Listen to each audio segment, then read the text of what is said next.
faut que tu prophétises encore sur un grand nombre de peuples et de nations et de langues et de rois.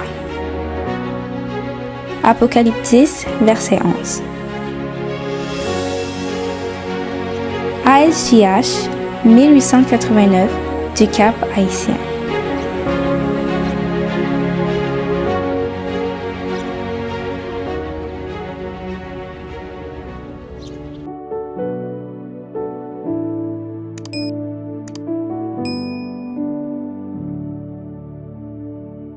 Le suprême héritage.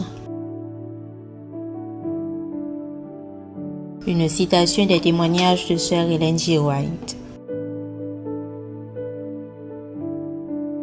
1 Pierre 1er, verset 4.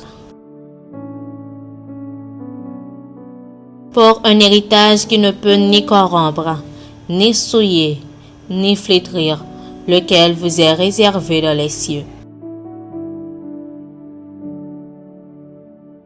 Le Christ a enseigné, et comme à l'accoutumée, un groupe se forma autour de ses disciples. Mais nombreux étaient ceux qui n'aspiraient aux grâces du ciel que pour un but intéressé.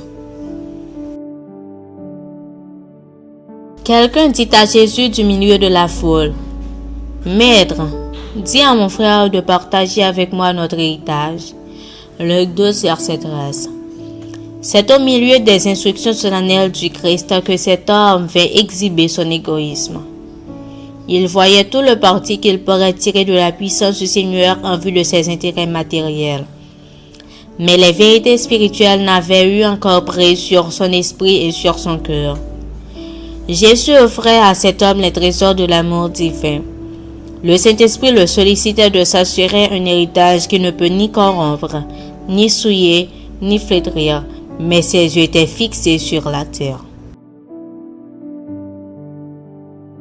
La mission du Christ sur la terre tirait rapidement à son terme.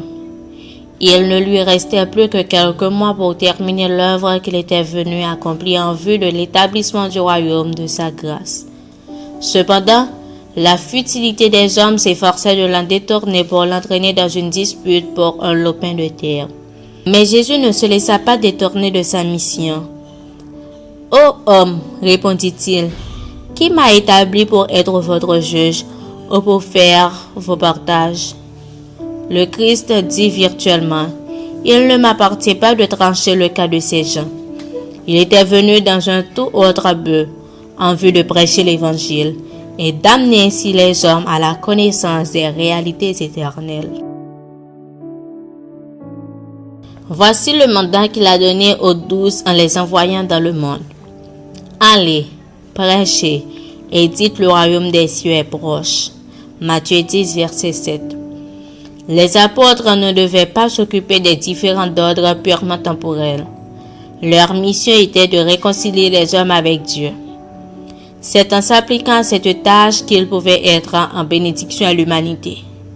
Le Christ, voilà l'unique remède pour les péchés et les douleurs des hommes. Seul l'évangile de la grâce a la puissance de guérir les maux qui rongent la société. Lui seul est capable de donner, en échange d'un cœur égoïste, un cœur nouveau, désintéressé et charitable. Puissance de la grâce, page 25, paragraphe 2 à 5.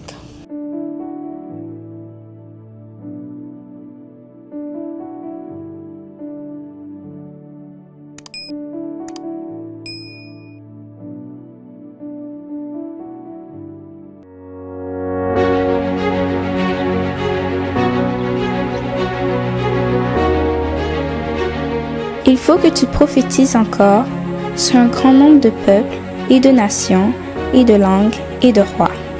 Merci d'avoir écouté cette présentation. Si vous souhaitez prendre part à la mission que Jésus-Christ confie à notre Église, contactez-nous via les coordonnées suivantes: ASJH 1889 caphaïtien@gmail.com, pour WhatsApp 509 32 32 41 42.